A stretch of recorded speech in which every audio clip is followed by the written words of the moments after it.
প্ৰথমতে নৱবৰ্ষৰ শুভকামনা জ্ঞাপন কৰিছোঁ আমি বিটিআৰবাসী অসমবাসী আৰু ভাৰতবাসী ৰাইজলৈ আশা কৰিছোঁ কি নতুন বছৰটো সকলোৰে কাৰণে সুখৰ উন্নয়নৰ শান্তিৰ হ'ব আৰু সকলোৰে জীৱনত এটা ভাল এটা উজ্জ্বল এটা সকলোৰে জীৱনত কঢ়িয়াই আনিব ঈশ্বৰে সকলোকে সহায় কৰিব ইয়াৰ কাৰণে আমি ঈশ্বৰক প্ৰাৰ্থনা কৰিছোঁ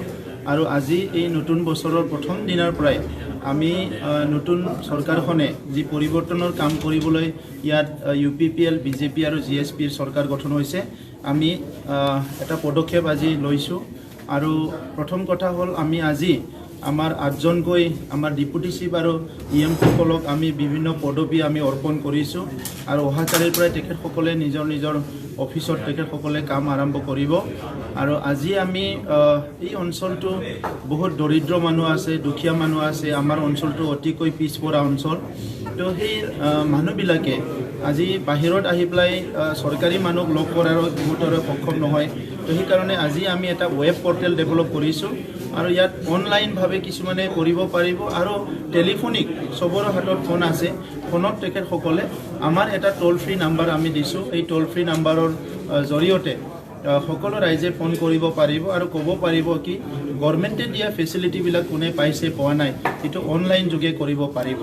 তো ইয়াৰ পিছত আমি কৈছোঁ কি এই ৱেব পৰ্টেলত কোনোবা মোবাইলত ফটো উঠাই যদি দিয়ে কি আমাৰ তাত হস্পিটেলখন খোলা নাই 12টা বজালৈকে ক'তবা কিবা হৈছে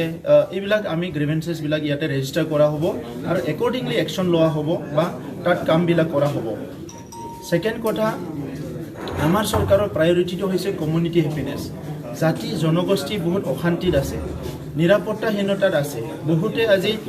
বহুত সমস্যাত আছে যি সমস্যাবিলাক কেতিয়াবা তেখেতসকলে ব্যক্তও কৰিব নোৱাৰে আৰু বহুত সময়ত ধৰ্ণা দিছে আন্দোলন কৰিছে তেখেতসকলৰ সমস্যাবিলাক কোনো শুনা নাই এইকাৰণে আমাৰ চৰকাৰখনে যদিও আমাৰ টকা পইচা সীমিত থাকিব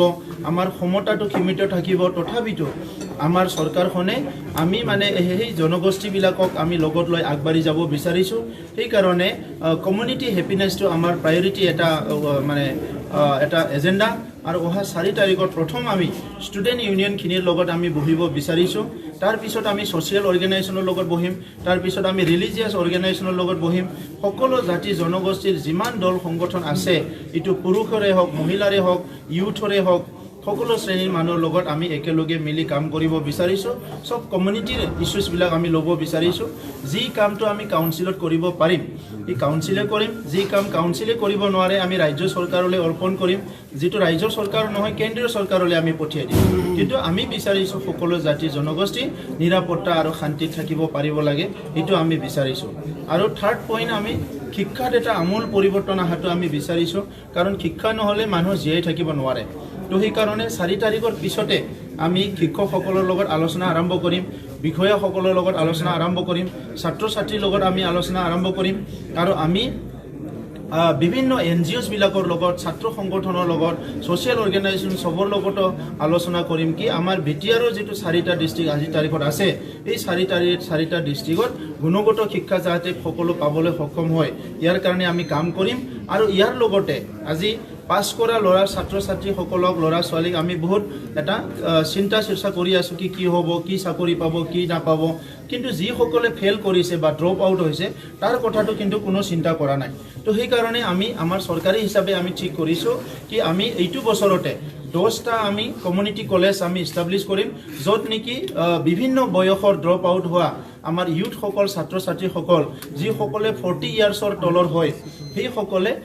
এনি ষ্টেণ্ডাৰ্ডত কাম কৰিব পাৰিব ভাষা শিক্ষাৰ পৰা আদি কৰি সকলো শিক্ষা স্কিল ট্ৰেইনিং তেখেতসকলে ল'ব পাৰিব যাতে এটা ভাল জীৱিকা লৈ পেলাই তেখেতসকলে জীয়াই থাকিব পাৰে আৰু ইয়াৰ লগতে আমি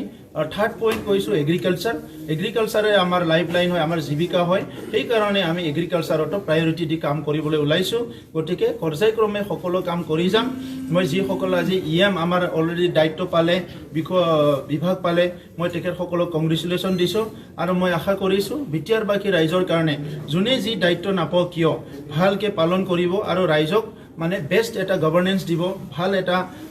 প্ৰশাসন দিব আৰু ৰাইজৰ কাৰণে কাম কৰিব, মই এইটো আশা কৰিছোঁ। পাংচুৱেলিটি আপুনি বিচাৰে কি ক'ব বিচাৰে? পাংচুৱেলিটি একদম লাগিব, পাংচুৱেলিটিৰ ক্ষেত্ৰত কোনো কম্প্ৰমাইজ কৰা নহ'ব আৰু কোনো কাম কাজত আমি কোনোদিনে কম্প্ৰমাইজ নকৰোঁ। গতিকে প্ৰথম কথা হৈছে কৰাপশ্যনটো আমি কেতিয়াও ইয়াতে পৰাশ্ৰয় দিব নোৱাৰোঁ। আগত যিখিনি হ'ল এতিয়া যাতে কোনো ইয়াত কৰাপশ্যন কৰিব নোৱাৰে। এইখন যিটো মানে অনুষ্ঠান এইটো আমাৰ কাৰণে সকলোৰে কাৰণে 35 লাখ মানুহৰ এটা পবিত্ৰ অনুষ্ঠান। এই অনুষ্ঠানত বহি কোনো যাতে কৰাপশ্যন কথা চিন্তা নকৰে, সেইটো বিষয়াই হওক কোনোবা নেতাই হওক, আমি কৰাপশ্যনটো কোনোদিন সহ্য কৰা নহ'ব। সেইকাৰণে যিখিনি আজি কৰাপশ্যন হৈছে, কিবা হৈছে, পেণ্ডিং হৈ আছে, সেইটো চব ফাইলটোকে ইয়াতে ইনকুৱাৰী কৰা হ'ব, ইয়াত ছাৰ্ভে কৰা হ'ব, ষ্টাডি কৰা হ'ব, ফিজিকেল ভেৰিফিকেশ্যন কৰা হ'ব, তাৰপিছতহে ফাইলবিলাক আমি এটা এটাকৈ ক্লিয়াৰ কৰিম।